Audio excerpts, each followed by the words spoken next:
listening to WPHM Digital Broadcasting,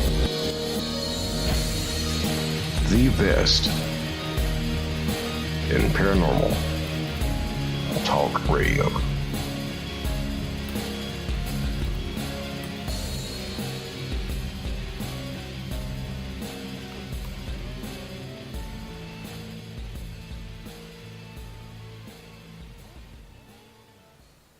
And just like that, we're back.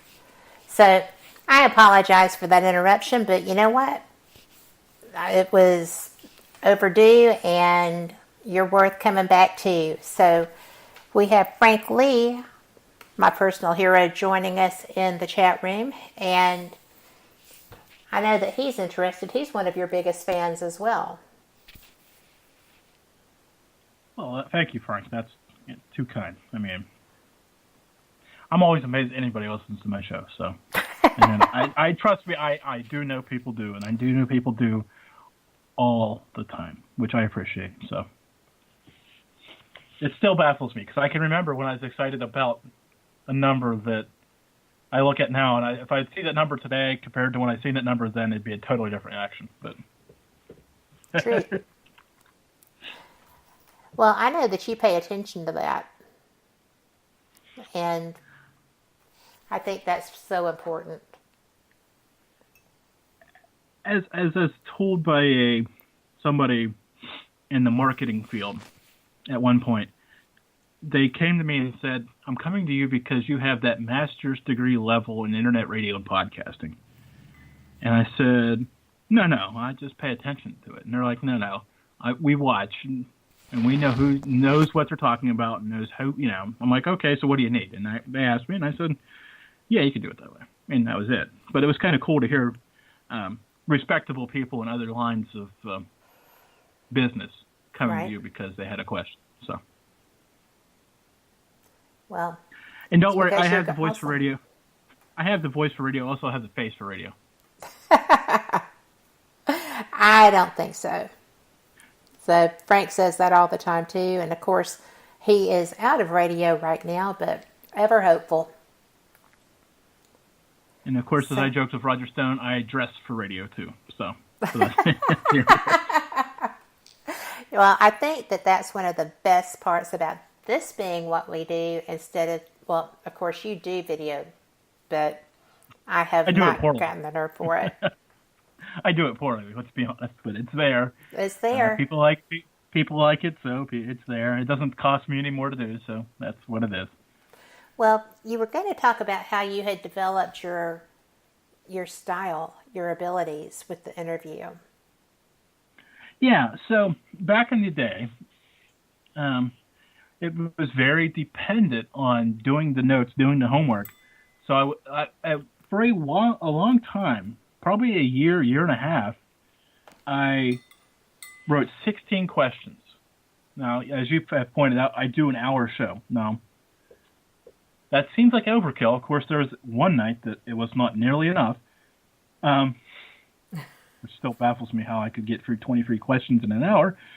But anyways, but at some point I started realizing between people asking stuff in the chat room, which wasn't the duck pond at the time, and following up with a smart question afterwards. I mean, because there was a time where it didn't matter. You could tell me you solved the world's problems, and I'd be off to saying, so on your investigations, do you use K2 meters? Just because I was so intent on using these questions that I prepared because I was so sure that's what I needed to do. So through the course of time, it became fewer questions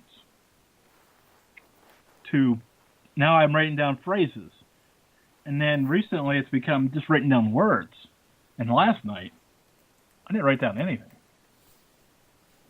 I had a guest on that I've had on before, so I knew what he was good at talking about. So you just twist a different question in there than he's usually talking about and cranked it up, and we started talking, and we just seriously talked for an hour.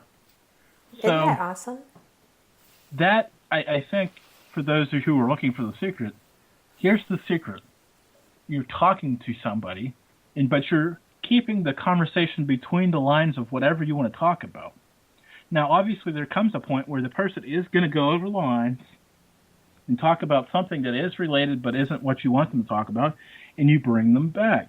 Mm-hmm. Or, sometimes on my show, we stay in that second lane and see if we can get on the dirt road on the other side, which sometimes is a wild trip, but we get there. Either way, you can't be so rigid and locked into what you want to talk about. Now, this works both ways, though, because, and I'm sure you're familiar with these kind of guests, I'm literally holding a book in the studio here, because I don't have video going, because I don't want to embarrass this author in particular, because I haven't talked to them yet. But they want to sell their book, and I get it. That's why they're there. But you could sell your book and answer my questions at the same time. You don't have to stay on your talking points the whole time. And now, there are times where I know so I will intentionally step 180 degrees away from the topic the book's on and ask about something completely different, just to remind them that they're being interviewed and you're trying to sell yourself, not the book. And some authors don't get that. Right.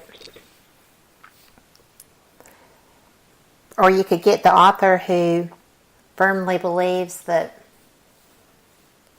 they're not going to give you anything but a one-word answer all the way through. How do you deal with that?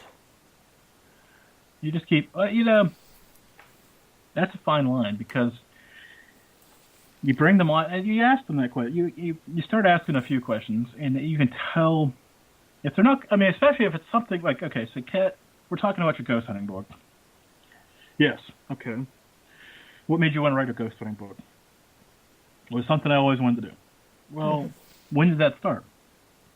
And you kind of just keep probing at it, and hopefully at some point they remember how to talk. And rarely it happens where you just have to ask, like I said, 24 questions. Right. And you make it through. And then, now there's a point in me, because like I said, that 24 question show was earlier on, that because you've been doing this for a while. There are nights where, as a host, there are nights that I just want to come in and mute the microphone. I'm having a bad day. I don't even want to talk about it. I don't want to do the show, but the guest is here and everybody's suspecting the show, so I just show up and do it. But I really am not 100% focused on doing it. For whatever, something's happening personally, whatever, not all in the game. But you show up and you plug in and you do it.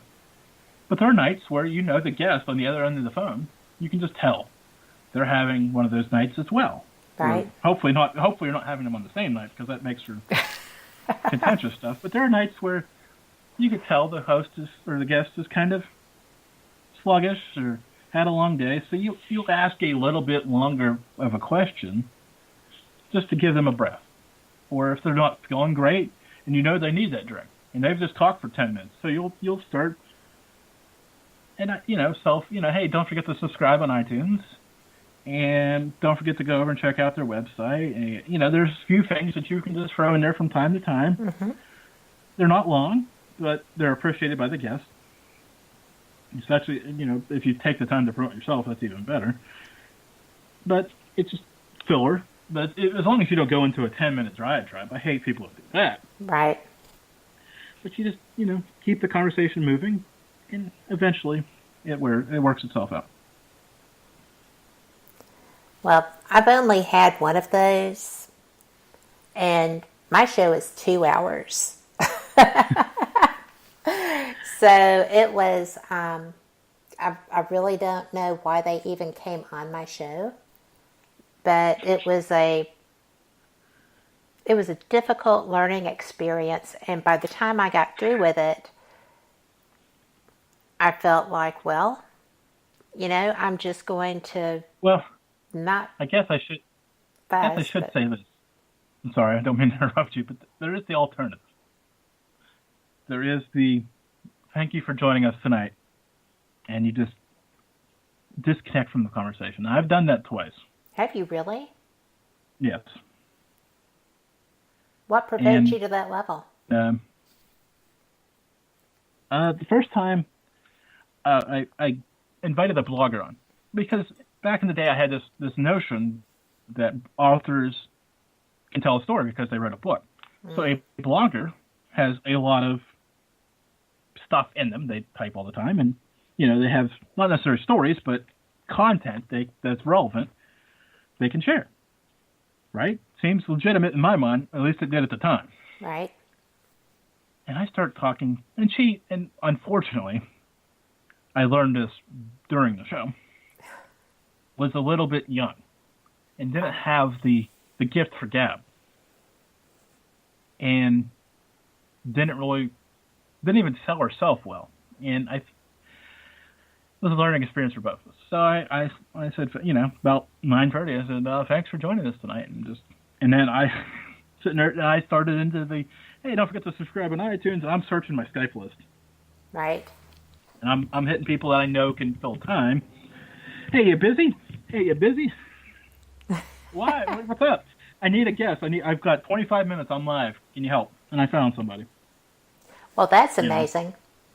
Yeah, that was a trick. And the second time, now, nice guy. He actually still promotes the interview we did, so I'm not going to rip on that at all because it was a solid piece of work. But the topic matter and how I felt he was answering my questions, or lack of answering my questions, it just wasn't working for me. So I said, thanks for being on. And opened the phone lines at that point, and based off the topic nature, the thing popped up right away. Right. We were full. So that's pretty. And I don't want to even give you the topic because if you search my site, there's one guest that I've had on talking about that. So right. That's okay. I don't need to know, but I do know that I'm glad I've only had that one experience. We had a different host who had a guest who was having some personality issues, like she didn't know which one to bring, so she just kept changing them and was using 2 different names. And I Skyped in to help with that, and it was just kind of like, oh, mercy. Yeah.